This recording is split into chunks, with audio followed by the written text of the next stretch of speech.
Halo, selamat datang di channel YouTube saya. Saya Kada Aditya Astika Putra, mahasiswa aktif jurusan Teknik Mesin Universitas Udayana.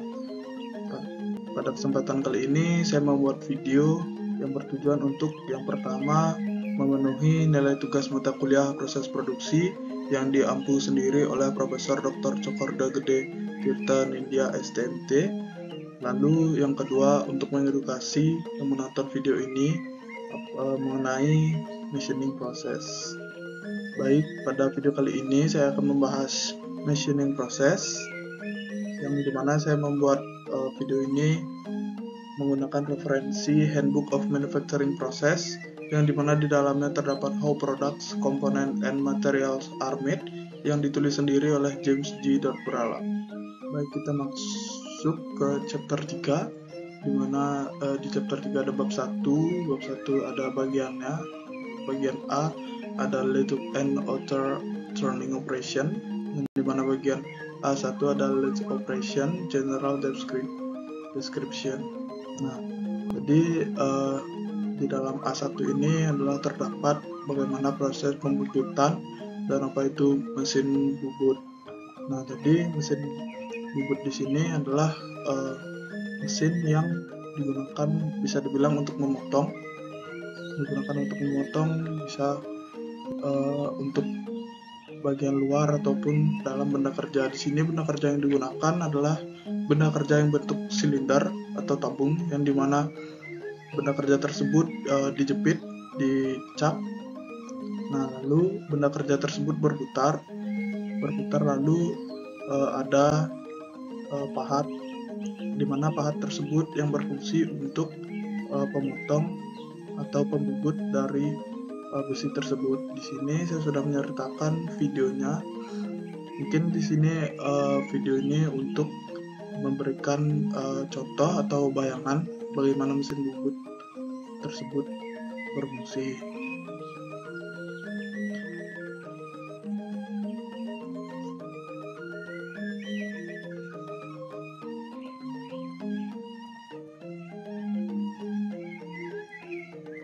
Nah, di sini saya memberikan contohnya tersebut adalah pembubutan muka atau pembubutan latar.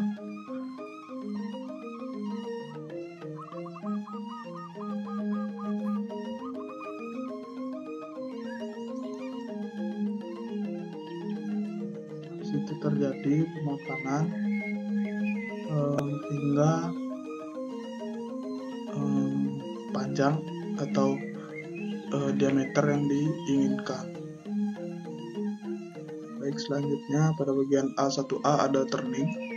Baik, dimana turning ini adalah pembubutan yang paling umum atau paling dasar, dimana di sini pembubutannya tersebut di bagian luar dari benda kerja yang berbentuk silinder. Nah, pada gambar di kanan, di sini ada berbagai macam turning, yaitu turning menghadap atau face turning seperti video sebelumnya, yaitu pahatnya bergerak dari sini ke sini.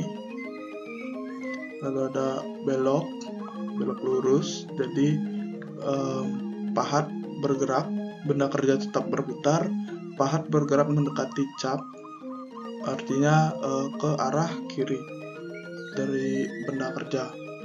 Nah, di sini ada juga untuk tirus atau putar lancip. Nah, di sini bisa kita lihat videonya bagaimana turning dilakukan.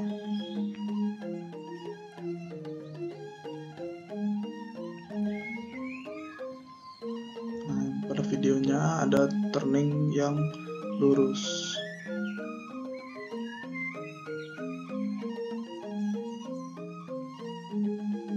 Lalu di A1B ada form turning. Nah, jadi form turning ini adalah dimana pembubutannya, yaitu pahatnya tersebut yang membentuk bagian luar dari benda kerja. Nah, ini adalah pahatnya yang sudah berbentuk. Nah, di sini benda kerja. Mula-mula benda kerja berbentuk silinder seperti biasa, lalu pahat akan mendorong ke arah sini, ke arah benda kerja, di mana benda kerja tetap berputar dan pahat yang diam. Nah, di sini seperti pada contoh video kali ini. Nah, pahatnya berbentuk melengkung. Nah, seperti bagaimana benda kerja tersebut diinginkan. Jadi di sini ada pemilihan pahat.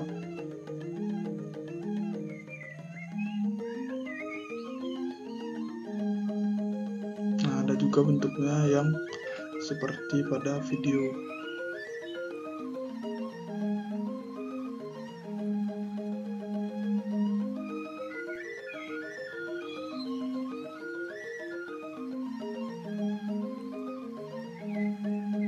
Baik, pada bagian A1C ada tracer turning. Tracer turning adalah proses untuk pembalikan bentuk, gerakan ke dalam dan keluar dari pemotong saat bergerak secara longitudinal sepanjang bagian dikendalikan oleh gerakan stylus. Saat menahan template atau bagian master, beberapa lintasan dapat digunakan. Setelah itu bagian tersebut menduplikasi bentuk template. Jadi pada pembubutan kali ini yaitu pahat bisa bergerak ke dalam ataupun keluar ataupun ke kiri. Jadi seperti pada tanda panah ini menunjukkan arah pahatnya bisa kemana saja. Baik, jadi A1D ada facing atau pembubutan menghadap atau pembubutan muka ya. Jadi pembubutan ini adalah pembubutan paling dasar di mana benda kerja yang berbentuk silinder diratakan terlebih dahulu ujungnya. Biasanya hasil potongan tersebut kan tidak rata, jadi diratakan dulu dengan mesin bubut. Nah, seperti pada video ini bagaimana facing. Pertama-tama pahat diletakkan pada center benda kerja. Diusahakan agar center. Apabila pahat tidak center, maka akan tersisa di bagian tengah benda kerja, seperti ada bintikan sisa dari besi. Nah, di sini apabila belum center, maka pahat tersebut bisa dinaikkan atau diturunkan. Apabila sudah center, maka benda kerja tersebut akan menjadi halus dan bagus.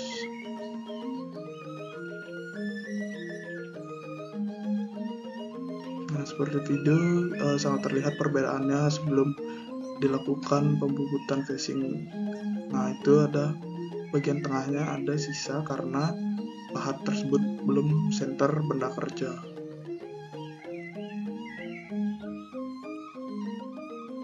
Nah, itu dia hasilnya. Oke, pada bagian A1E ada grooving. Biasanya grooving ini digiling sesuai lebar dan bentuk dasar yang diperlukan. Dimasukkan ke dalam pekerjaan pemotong alur dengan dimensi yang diinginkan.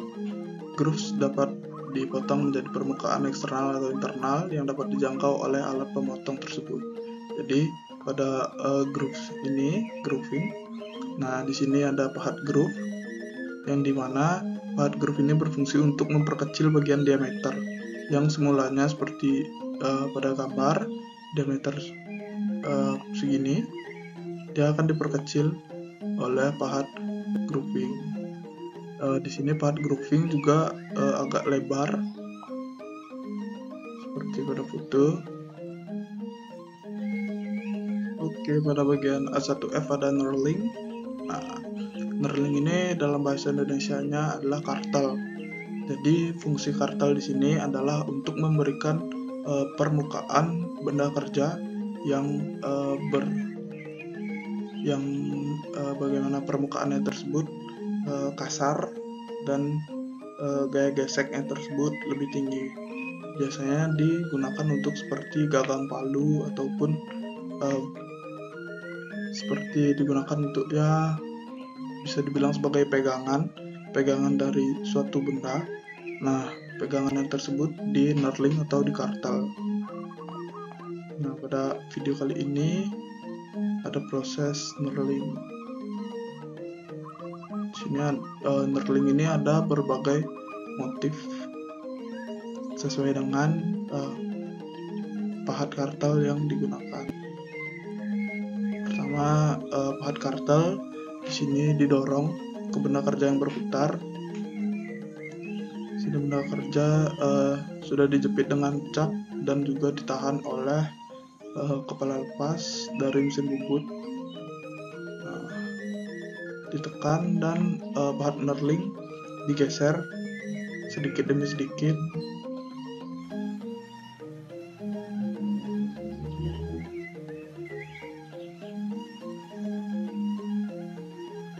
Jadi seperti pada video terlihat di bagian sisi kiri yang belum di knurling dan bagian kanan yang sudah di knurling terlihat lebih pudar. Pada saat berputar terlihat lebih pudar, di sana sudah bagian kanan tersebut sudah kasar.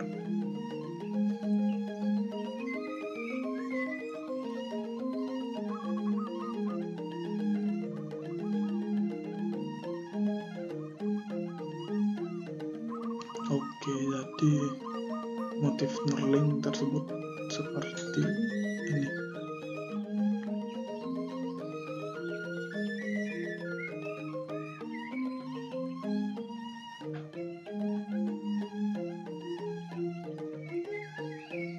Nah, itu dia motif knurling seperti motif arsiran.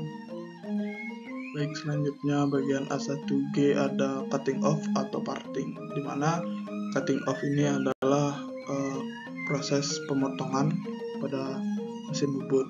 Nah, mesin pemotongan ini di mana benda kerja bagian sisanya tersebut yang tidak digunakan maka akan dipotong.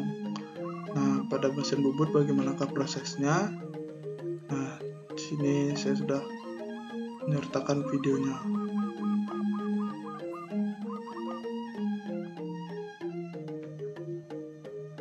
Nah, tadi pahat tersebut berbentuk seperti persegi yang lempeh agar dia bisa masuk ke bagian benda kerja dan terus ditekan oleh pahat. Pahat tersebut masuk tidak sepenuhnya, ada hanya setengah dari bagian benda kerja, dan benda kerja tersebut akan terpotong. Ini hampir sama prosesnya dengan grooving, dimana tapi grooving tersebut hanya memperkecil diameter benda kerja, sedangkan cut off adalah memotong benda kerja. Baik, pada bagian A2 ada lathe and other turning machine. Pada bagian A2A ada engine lathe, di mana engine lathe ini dalam bahasa Indonesianya adalah mesin bubut. Nah, di sini gambar yang sudah saya cantumkan di sini adalah mesin bubut konvensional yang dimana sudah banyak terdapat di bengkel-bengkel seperti bengkel bubut. Nah, dimana mesin bubut konvensional ini tidak hanya untuk membubut, dimana mesin bubut ini bisa digunakan untuk mengebor, lalu seperti tadi memotong benda kerja, seperti bisa untuk membuat ulir, mengkartal, masih banyak lagi fungsi-fungsi dari engine lathe di sini. Nah, pada bagian A2B ada turret lathe atau mesin bubut menara, bisa disebut seperti itu. Nah, dimana mesin bubut ini dia memiliki kepala lepas yang dimana terdapat banyak tools seperti bor atau yang lain-lain. Nah, dan di sini memiliki rumah pahat ada dua. Sebelah di sini di bagian kanan dari benda kerja ada rumah pahat, di bagian kiri benda kerja ada rumah pahat. Nah, di sini ini sangat multifungsi. Mesin bubut ini sangat multifungsi. Nah, bisa kita lihat.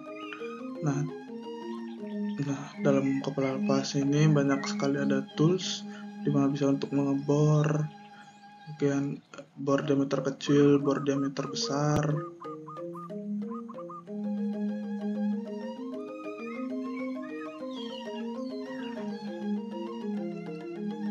Dan itu bisa diputar-putar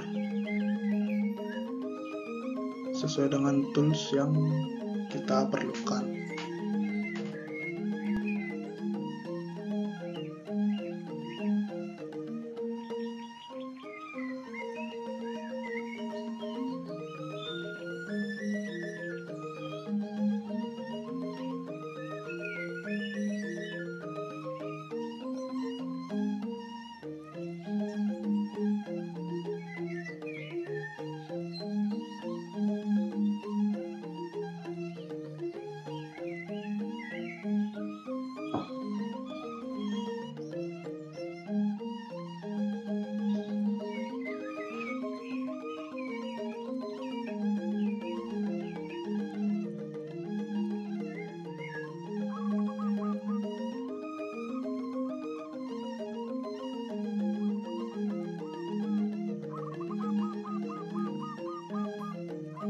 Nah, di situ ada terdapat penggunaan pahat yang pada bagian kanan.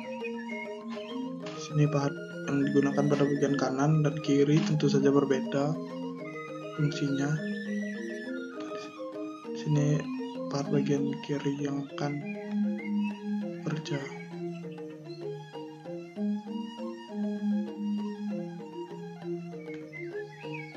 Oke, pada bagian A2C ada screw machine, baik di mana mesin ini biasanya digunakan untuk pembuatan skrup atau yang lain-lain yang biasanya berdiameter seperti 20 cm ataupun 5 cm atau lebih kecil lagi bisa. Nah, di sini saya sudah menyertakan videonya. Di sini hampir seperti yang mesin bubut sebelumnya, yaitu turret, mesin bubut turret. Nah, di sini banyak sekali toolnya yang bisa digunakan.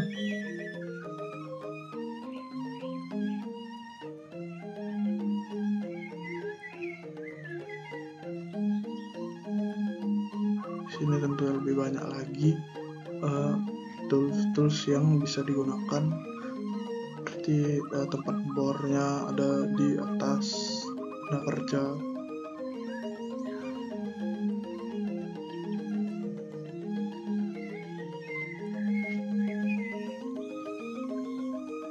Mesin ini biasanya digunakan untuk seperti produksi massal. Nah, pada bagian A2D ada chucking mesin.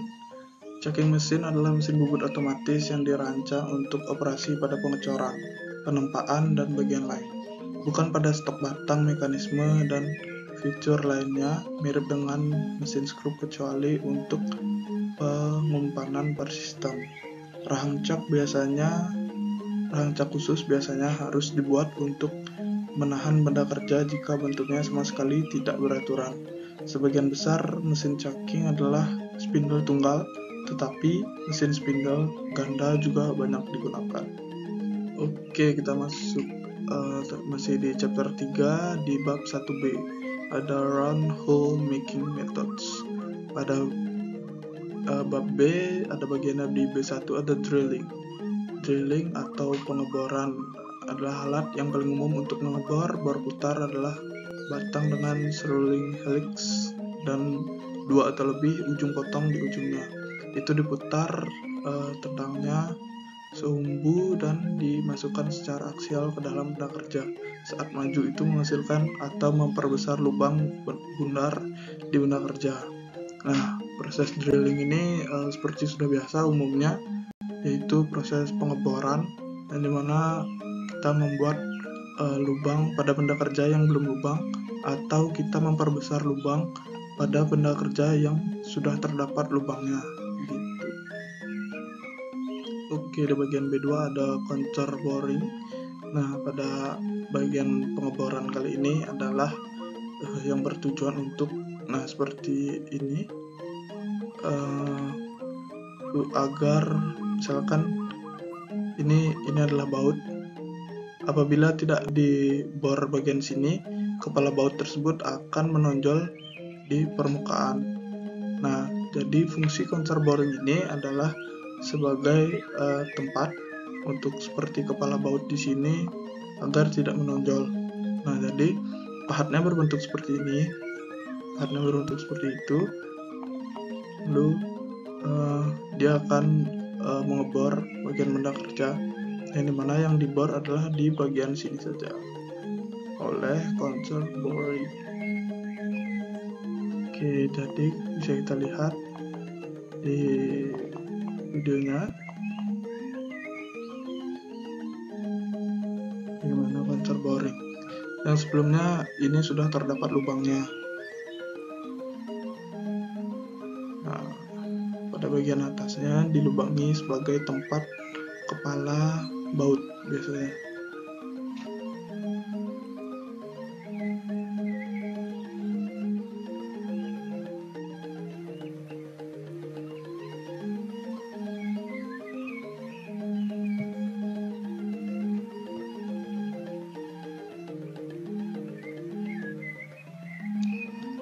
Seperti pada video.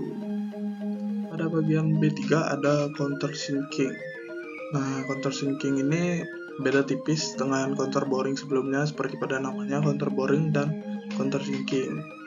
Nah, jadi perbedaannya di sini, countersinking ini adalah untuk baut-baut yang kepala baut tersebut tidak mendatar, bagian tepian kepala bautnya tersebut tidak mendatar, tapi miring. Kepala baut tersebut miring. Nah, di sini pada counter boring kepala bautnya tersebut kan seperti ini pada bagian pinggir kepala bautnya. Nah, pada counter sinking kali ini kepala bautnya tersebut mengsok, mirus. Makanya yang ini namanya counter sinking, yang sebelumnya itu counter boring. Nah, kita lihat bagaimana prosesnya dari countersinking. Tentu saja sama-sama pada benda kerja sudah memiliki lubang.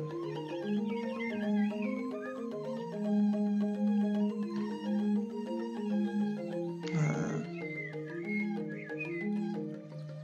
seperti. Oke, pada bagian B4 kali ini ada rimming. Bagian rimming ini adalah bisa dibilang sebagai bor atau tahap penyempurnaan. Bagaimana bisa dibilang tahap penyempurnaan? Jadi di sini seperti gambar di sini sudah terdapat lubang. Jadi fungsi rimming di sini biasanya pengeboran tersebut masih menyisakan tekstur-tekstur yang tidak halus. Jadi rimming ini fungsinya untuk finishing, di mana mata bor rimming dimasukkan lagi dan mata bor rimming itu tersebut berputar dan akan membuat lubang tersebut menjadi halus dan lebih presisi. Itu di sini sudah ada videonya. Nah, di sini kan sudah ada lubangnya pada benda kerja. Nah, di sini kan pada bagian ini masih menyisakan rongga. Jadi baut tersebut tidak bisa sepenuhnya ngepres begitu. Jadi dilakukanlah proses rimming. Proses rimming tersebut bertujuan agar pada bagian yang tadi yang tidak ngepres tersebut akan dihaluskan supaya menjadi ngepres. Nah, seperti dalam video ini. Oke, dalam bagian B5 di sini ada proses boring.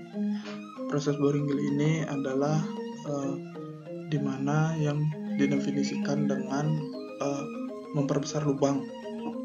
Oke, memperbesar lubang di sini sudah terdapat lubang pada gambar di sini.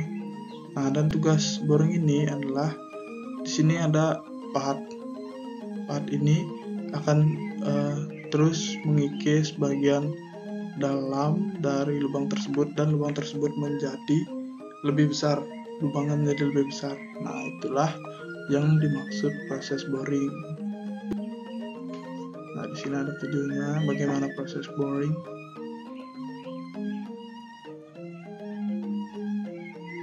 Itu di dalam bagian sisi dalam dari benda kerja tersebut akan dikikis dan akan menjadi pembesaran lubang diameter lubang dalam.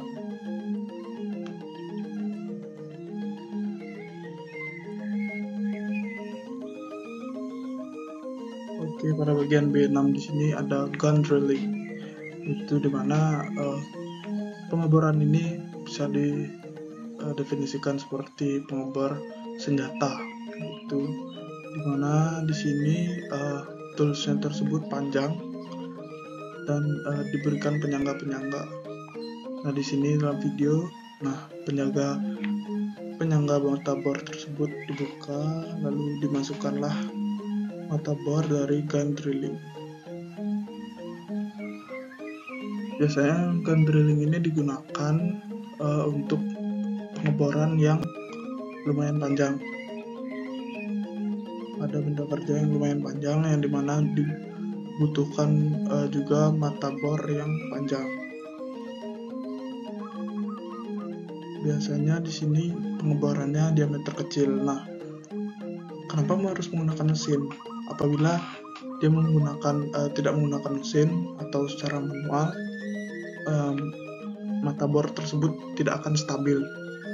Karena di sini ada penyangga-penyangga dari gun drilling ini agar hasil bornya tersebut tetap center gitu.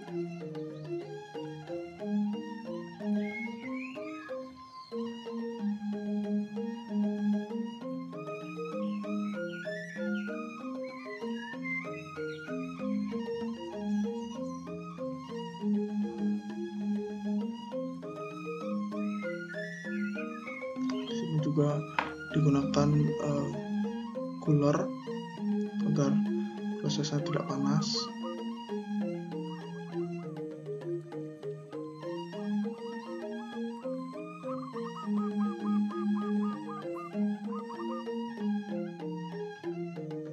Seperti itulah jadinya. Baik, pada bagian B7 ada trepanning. Trepanning ini adalah pengeboran tidak benda kerja silinder tapi plat.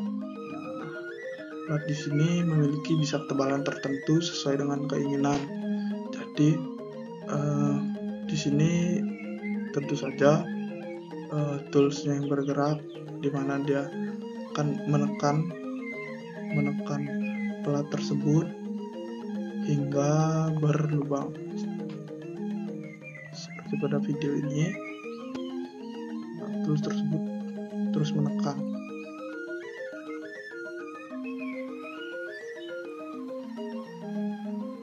hingga bagian lingkaran tersebut terlepas dari bagian plat-plat lainnya.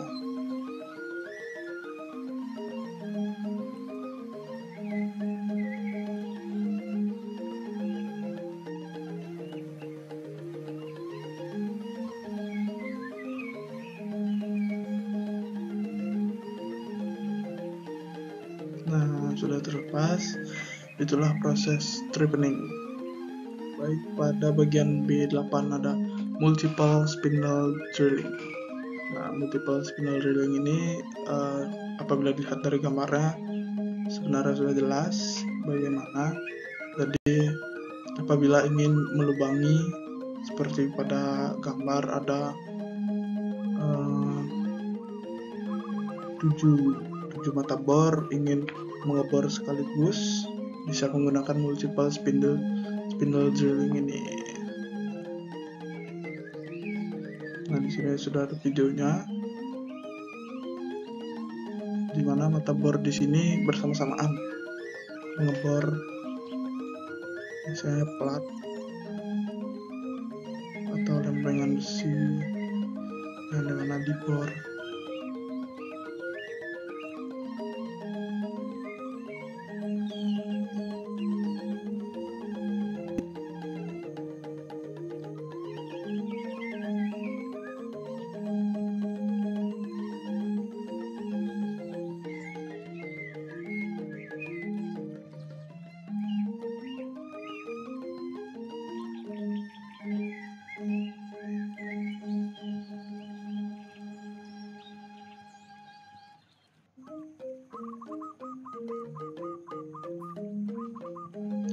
Dan jadilah seperti ini.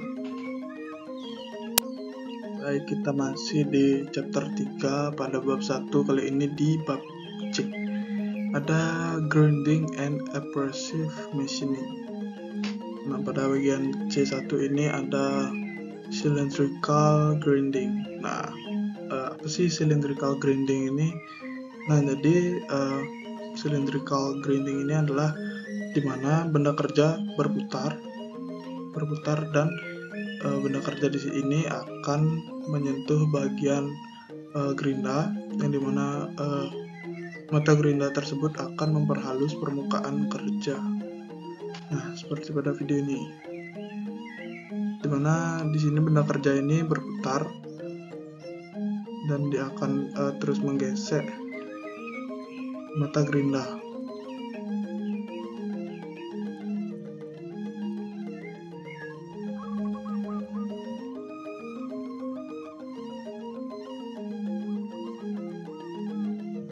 Terus berulang-ulang hingga hasil permukaannya halus dari permukaan tersebut yang diinginkan.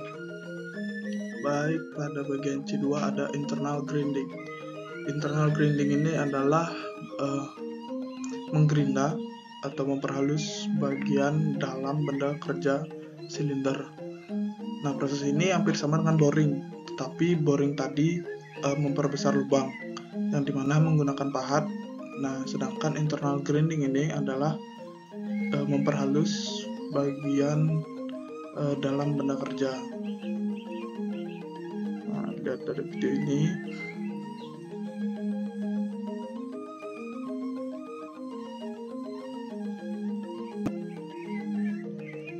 Gitu. Oke, pada bagian C3 ada surface grinding. Surface grinding ini adalah memperhalus bagian permukaan benda kerja. Nah, pada surface grinding ini ada banyak sekali contohnya, ada horizontal, ada porosnya bergerak maju mundur meja, atau horizontal yang dimana poros dari meja tersebut berputar. Lalu ada yang ketiga vertical spindle, yang itu bergerak maju mundur meja, tetapi mata gerinda tersebut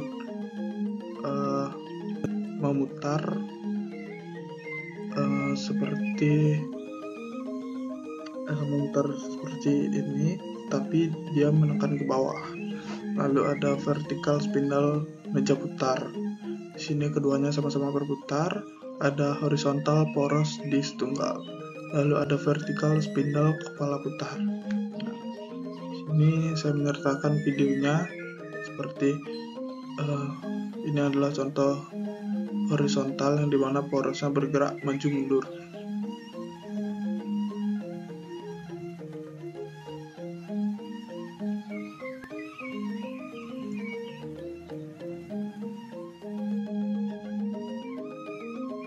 Itu terus maju mundur hingga halus permukaannya yang diinginkan. Oke, pada bagian C4 di sini ada jig grinding.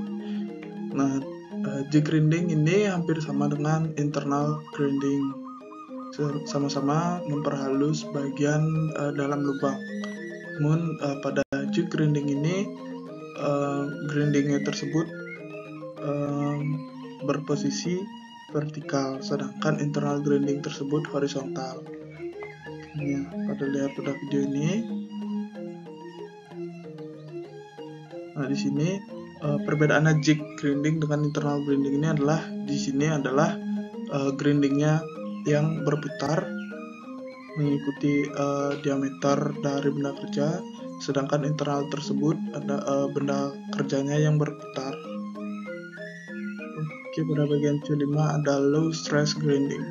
Low stress grinding adalah variasi penggerindaan konvensional yang tujuannya adalah untuk meminimalkan tekanan yang timbul pada benda kerja oleh operasi penggerindaan. Ini berbeda dari penggilingan konvensional dalam tingkat infeed atau downfeed. Roda yang sangat rendah, sering memakai roda kasar, lebih lembut, berbutir terbuka, dan aliran cairan pendingin yang bebas digerakkan. Kecepatan roda juga mungkin. Pada bagian C6 ada plunge grinding, di mana plunge grinding ini adalah gerindanya yang terjun, atau di sini bagaimana benda kerja dengan gerinda tersebut sama-sama berputar dan akan menghasilkan gesekan yang sangat besar.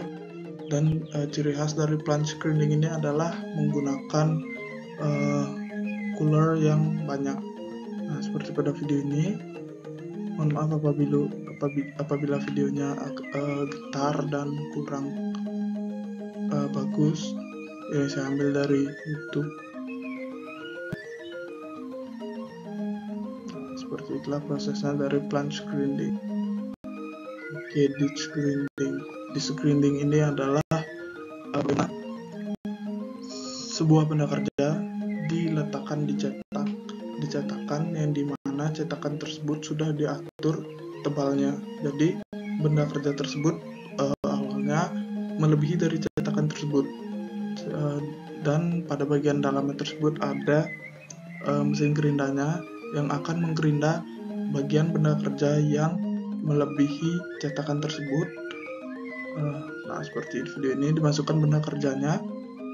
Benda kerja dimasukkan pada bagian cetakan-cetakan. Nah, di dalam bagian mesin grinding ini ada grindingnya yang akan menggerinda bagian lebih dari benda kerja ada. Nah, setelah itu benda kerja dikumpulkan. Oke, jadi sekian video presentasi dari saya. Mohon maaf apabila ada salah kata atau salah ucap, atau mungkin presentasinya yang kurang. Mohon maaf dan terima kasih.